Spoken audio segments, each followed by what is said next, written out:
Good evening, ladies and gentlemen, fellow Ghanaians, my brothers and sisters. Allow me to begin by expressing my deepest gratitude to you for your tremendous support, which you expressed overwhelmingly and convincingly at the polls. There's no doubt that Ghanaians from every region of this great nation of ours voted for change. And we did so in both the presidential and parliamentary elections. I'm a staunch believer in the experiment of democracy, the system of governance that allows the ultimate decision-making power to rest in the hands of you, the good people of Ghana.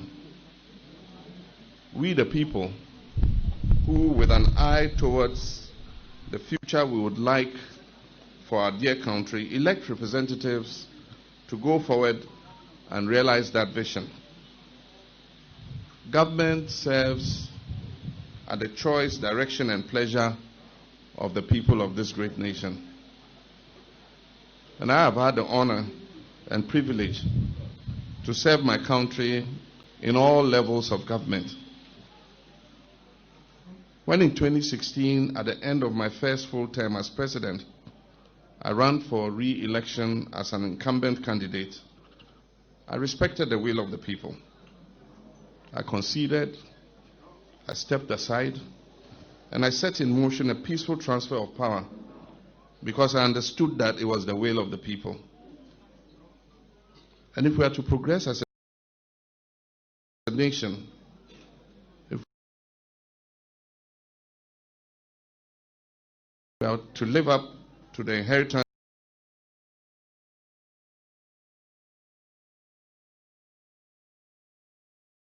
of our history, one for which people have paid the ultimate price, the sacred verdict of the people must be respected. It must be protected. It has been my pledge throughout my time of service as a representative to the good people of Ghana to do exactly that. And that is why I stand before you tonight, unwilling to accept the fictionalized results of a flawed election.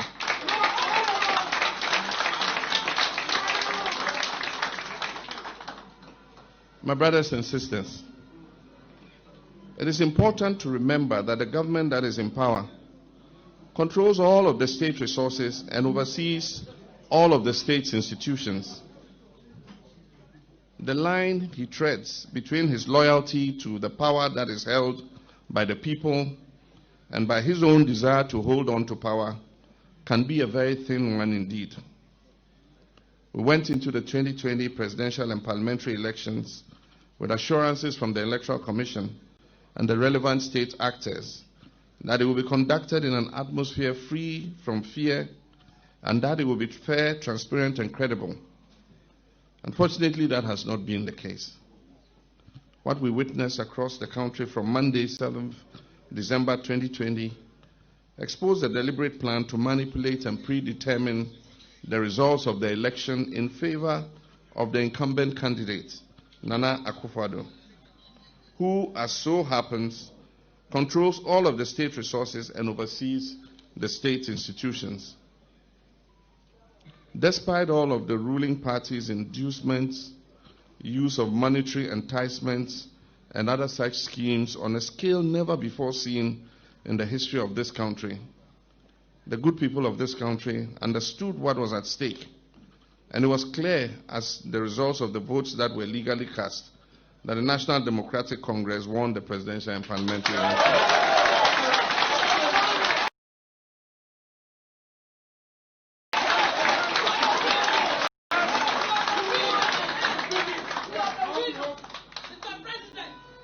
No amount of trickery, sleight of hand, or obfuscation will erase that reality. I'm extremely proud of our parliamentary candidates who have earned for themselves the title of giant elephant killers. We went into the parliamentary elections with a deficit of 63 seats. We made up for our 2016 losses, and we're now set to become the majority in parliament. This historic feat, after only one term, demonstrates the strength of our great party and the strength of the mandate given to us by the good people of Ghana to lead. In respect of the presidential elections, the facts and figures available to us from pink sheets and other evidence that has unfolded across the country indicate that numerous steps have been taken to manipulate the results of the election in favor of the incumbent. This calls into question the credibility of one of our most important institutional pillars of democracy, the Electoral Commission. It is now obvious to many objective minds that the Commission and its chairperson have been used to manipulate results from the various constituencies and in that process seek to subvert the sovereign will of the Ghanaian people. My brothers and sisters, one matter requires special mention. The use of the military in this election is unprecedented in our history. Armed forces featured heavily as an intimidating measure to reverse election results, and they continue to be used in the same intimidating role to insist on recounts in areas in which the incumbent has lost, while arm-twisting election officers during these supposed recounts. We will not accept anything short of a declaration of the legitimate result.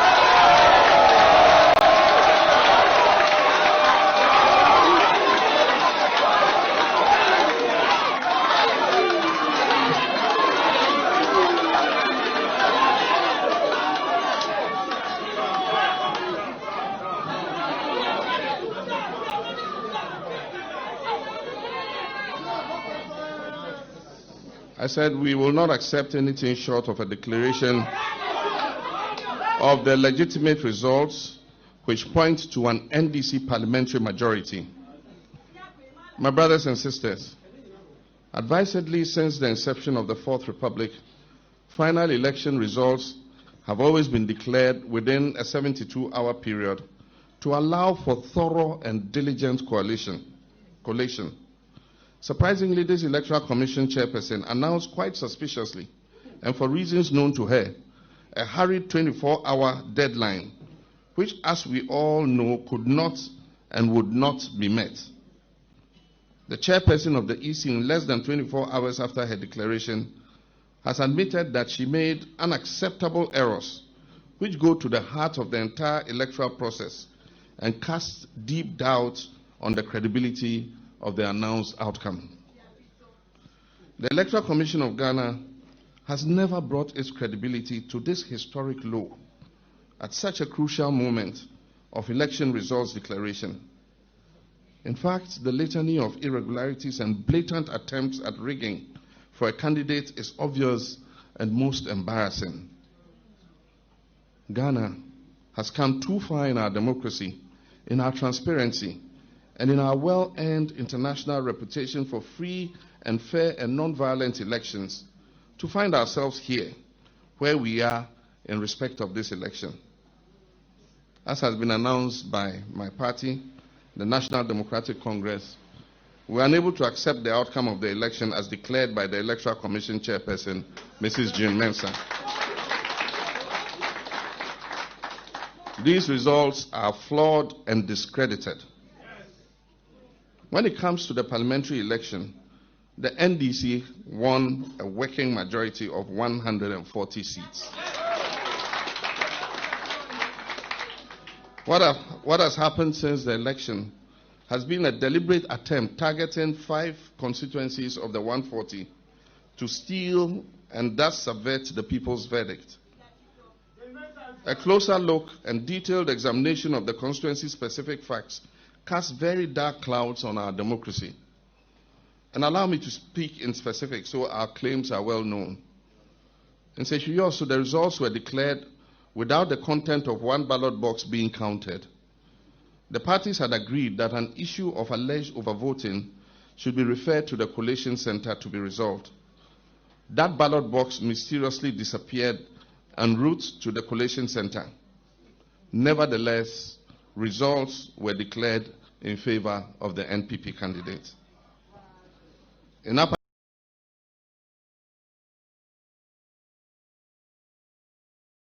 Central West, the EC official deferred the declaration of the results because of alleged death threats. The results favor the NDC candidate, as has been confirmed earlier today. In Senate West, a ballot box was snatched and the culprit was apprehended. The seal of the NPP must have become dislodged in the ensuing scuffle with the culprit. That of the NDC and the Electoral Commission remained intact. However, NPP would not allow the contents of the ballot box to be counted and added to the lot because it would obviously favor the NDC. In Techiman South, the NDC won quite clearly, but for whatever unknown reasons, the military was invited. In the ensuing melee, 2 people were shot and killed by the military. 8 persons were injured and hospitalized. A 3rd person, who was one of those hospitalized from gunshot injuries, has now been pronounced dead. These are three Ghanaians who wanted nothing more than for their country to fulfill its promise of democracy and ended up losing their lives at the hands of the military that is meant to safeguard their rights as citizens. They include Abdallah Ayarik, 18 years of age only, and Tajuddin Al-Hassan, 39 years of age. The results have allegedly been strangely declared for the MPP, even though the EC chair claims to have left Techiman South out of her declaration. After an audit and review of our pink sheets, and I wish to announce that we have all our pink sheets signed. After an audit and review of our pink sheets for Techiman South, we can confirm to you, ladies and gentlemen, that the NDC won the parliamentary seat as follows. NDC secured 50,417 votes, and NPP secured 49,825 votes. In the Eastern region, the results in the presidential elections, which were collated and signed by all the parties, were not the same ones that were transmitted from the regional electoral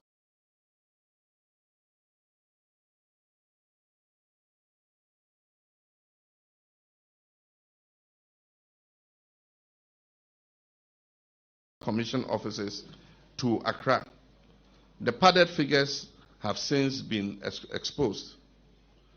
The Ashanti region provides fundamental problems that require further investigation and a full electoral forensic audit. Evidence gathered across board shows that the aggregates on the summary sheets of some constituencies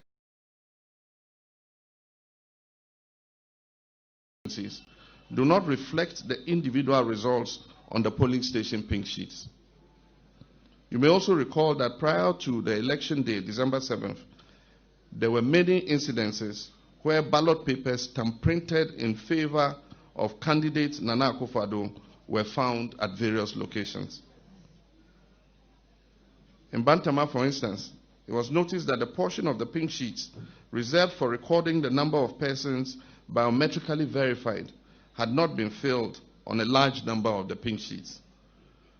When our agent requested for the biometric machine to confirm the recorded results, they were denied access, with the explanation that they were recorded in a book, to which they were also denied access. My brothers and sisters, these are serious issues, ones that attack the very foundation of our democracy and our rights as citizens of this sovereign nation to elect our representatives and to have a say in who leads our government. It may interest you to know that since the inception of the Fourth Republic, agents of political parties represented in the collation room go through an agreed, settled procedure by which a declaration of final results are made. This involves the production of constituency by constituency results, which are then scrutinized by the agents, and after their consent, the said results are announced. Unfortunately, this time round, under this electoral commissioner, Jean Mensa, a different system was adopted, one in which bulk regional results were provided without supportive pink sheet data by which agents could validate the accuracy of the results. Consequently, not a single pink sheet from the constituencies supporting the bulk regional collation was provided. This is in direct violation of Regulation 3 and 44 of the Public Elections Regulation 2020 CI 127. Little wonder that the chairperson managed to obtain a cumulative figure of more than 100%. Of more than 100% in her declaration. On account of this, my party is confident that what has happened is a violation of the law. It is a violation of due process and therefore tantamount to an illegality. It is also a violation of an understanding we hold dear in this country, the understanding that this is not a dictatorship or a monarchy run by a single family for the benefit of a family.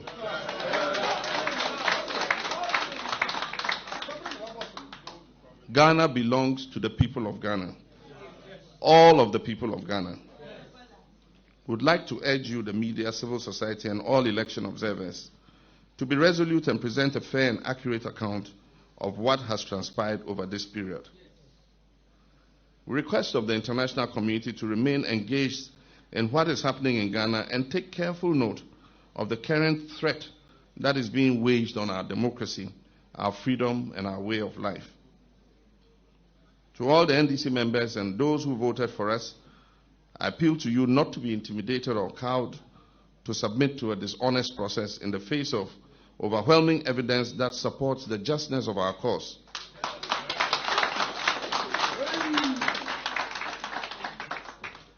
I extend my deepest condolences to the families of all who were killed simply because they were determined to protect their votes from those whose thirst for power outweighs their love for our country. And so let us all at this point rise and observe a minute's silence in their honor.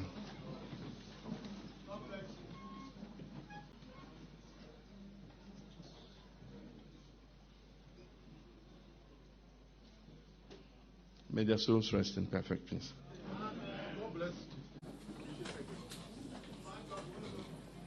My brothers and sisters, I know dark moments like these can make us question our resolve and confidence in the promise and potential of Ghana and our democracy and its institutions. But I choose to be a determined optimist based on my personal articles of faith formed by long service to my country, including service in the high office of president. I urge you all to keep your confidence in Ghana and keep betting on the success of our democracy. This is a test of our ability within this democratic system to rise to the occasion and seek redress, to right all wrongs, to seek justice, to make every vote count, and to respect the sovereign will of the people. And let us not fail this test. Let history look back and be proud of how we united and stood up to fight for the people's fundamental rights to freely elect their leaders, devoid of crude political manipulation. And it is for this reason that my colleagues and I in the NDC will not accept what we know to be a fraudulent outcome of these elections. And we will take all legitimate steps to reverse this travesty of justice.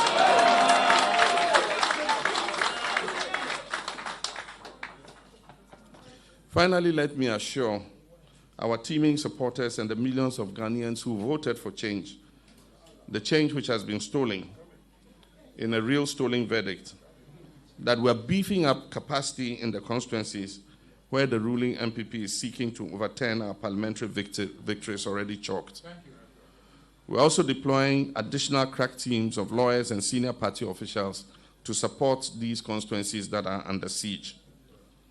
Also, in order not to leave any further infractions unaccounted for, the NDC will continue its meticulous audit of all the presidential pink sheets to ensure that the verdict of the people is upheld. These steps will surely lead to our next line of actions within the constraints of our democratic governance process. and all legitimate options are on the table. We want to send a caution to the EC that in line with Regulation 47 of CI 127, they should ensure that the election data is preserved for 1 year after elections. Let me assure you, my dear voter, that your vote will count.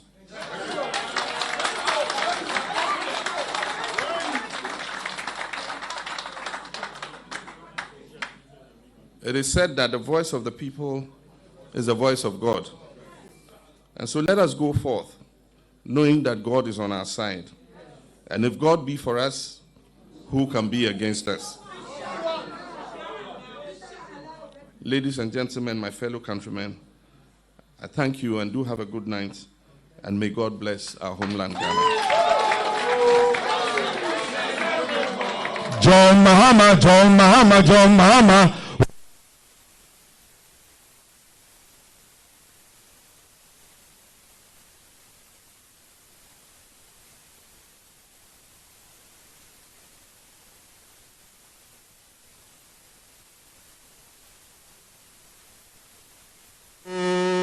John Mahama, the victory of the NDC is coming again, and the people sing, hey, John Bob. The victory of the NDC is coming again, and the people sing, hey, John Bob. I say, say.